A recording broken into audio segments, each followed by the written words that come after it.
What do you do when it feels like God is not answering your prayers? Have you ever sent a text and you saw delivered, then nothing?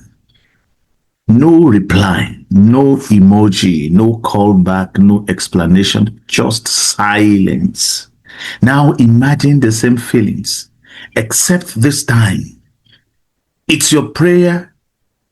You prayed, you fasted, you cried, you quoted scriptures, you obeyed, you sowed, you worshipped, and still nothing seems to be changing. If you have ever whispered, God, did you hear me? This podcast is for you. Because sometimes the hardest part of faith is not believing that God can do it. It is continuing to believe when it looks like He has done nothing. And this is where one of the biggest lies begin. This is where one of the biggest lies begins. We assume that no visible change means no divine activity. But that is not always true. Some of God's greatest work happens where you cannot see it. Roots grow underground. Babies developed in hidden places. Seeds disappear into the soil before they ever become harvest. So maybe hidden does not mean inactive. Maybe invisible does not mean absent. And maybe silence does not mean that God has stopped working. Let's look at the life of Lazarus. Jesus received the message this way. He said, the one you love is sick. That means Jesus loved Lazarus. And when you love someone, and you hear that is sick, and you are in the position to undo the sickness or heal the sickness, you drop everything that you are doing. That's the expectation, that we drop everything that we're doing to attend to the needs of the person we love.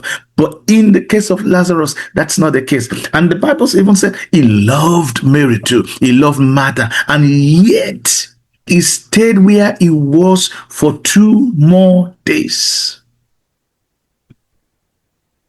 This is difficult to process. But if we were Mary and Martha, we probably would have thought, if you love us, why didn't you come on time? In fact, when Jesus finally arrived, Martha said exactly the same thing that Mary said. He said, Lord, if you had been here. In other words, Jesus could have stopped this if he had been there on time. He said, what it means that you could have prevented this pain if you had been here. You could have answered sooner if you had been here. And maybe that sounds familiar because sometimes our prayer sounds exactly like what Martha inferred. Our prayer sounds like this: God, you could have fixed this. You could have opened that door. You could have healed this relationship. You could have changed the situation. You could have done it already.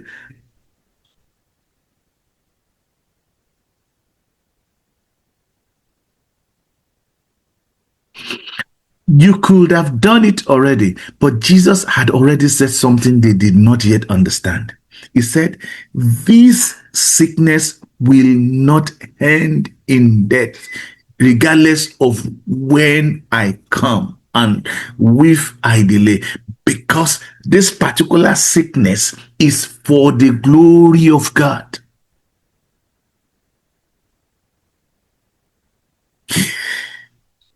When there is a delay in answers to our prayer, could it mean that God is up to something? The glory of God to be revealed.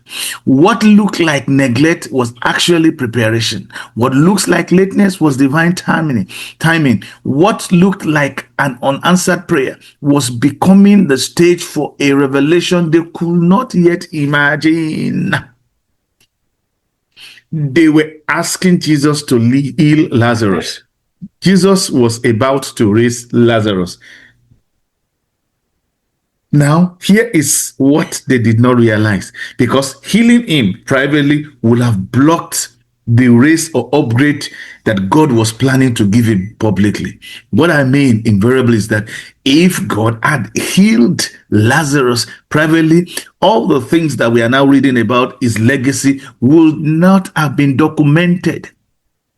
But he waited for him to be humiliated publicly so that his glory can become upon him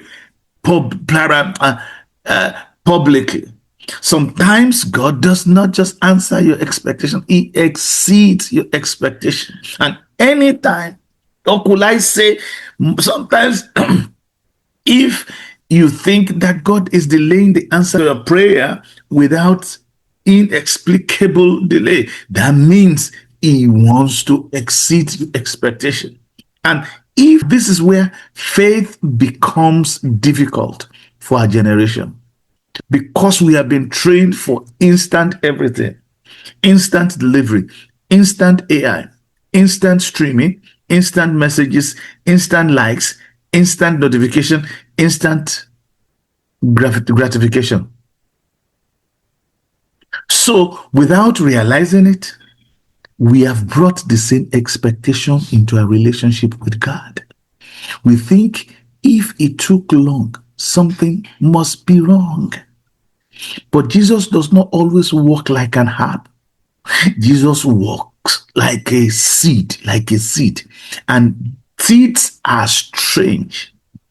Seeds are strange. You put them in the ground, and what happened? They disappear. First, they disappear. For a while, the farmer sees absolutely nothing. No leaves, no fruits, no evidence. But below the surface, something is definitely happening.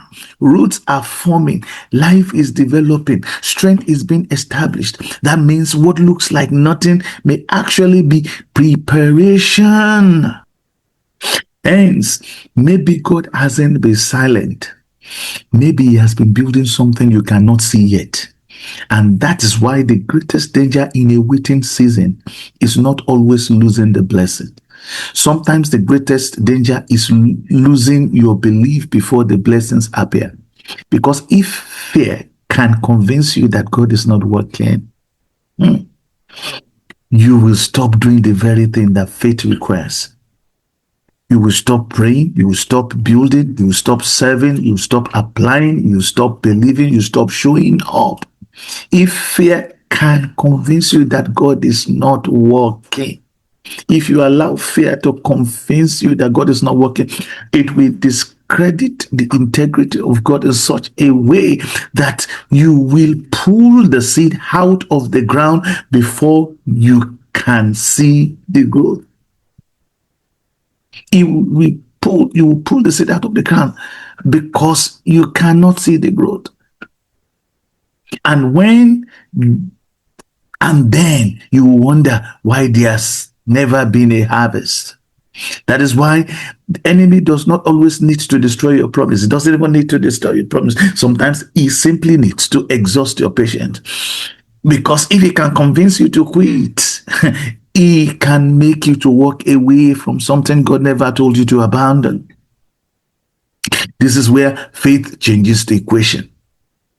Faith does not only ask God, how long? Faith also asks God, what do you want me to do while I am waiting? Because biblical faith is not passive.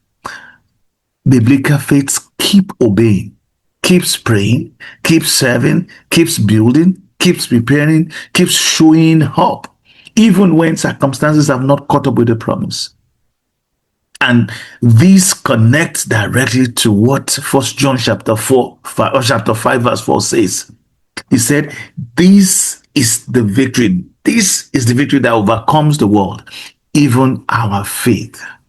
This is the victory that overcomes the world, even our faith.